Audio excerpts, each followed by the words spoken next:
Hey everyone, hi.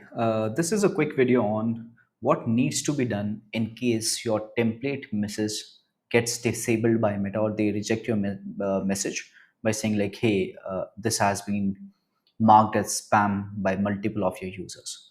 So whenever that particular things happen, either it will get rejected or either it will get in the disabled state, and you can see this message got rejected because it was marked as spam by the end users. So first of all, let's understand how exactly this happens. So it's pretty straightforward. If you're sending messages to the users and they are receiving your message and finding it like, hey, they haven't subscribed to your messages, or they are not the correct target audience, or you are sending messages to cold leads or some of the leads that you have brought from the market and sending them on WhatsApp, they might mark your message as spam, or they might mark your account as spam, and Meta will move that template message to rejected state stating it is a scam.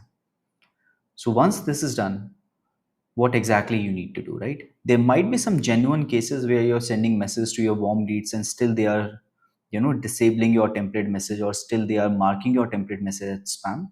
Then there's just one thing that you can do. You can just copy this template message and create a new template message altogether by changing the copy of the message a little bit and try to make it more engaging with your customers, so that when they receive the messages, they are intended to reply to that message or click on some of the buttons and try to make this message a little more personalized.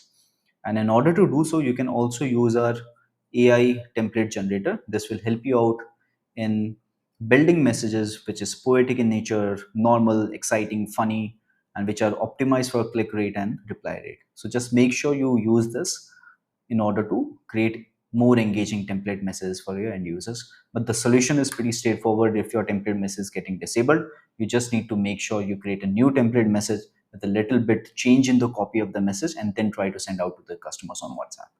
Thank you so much.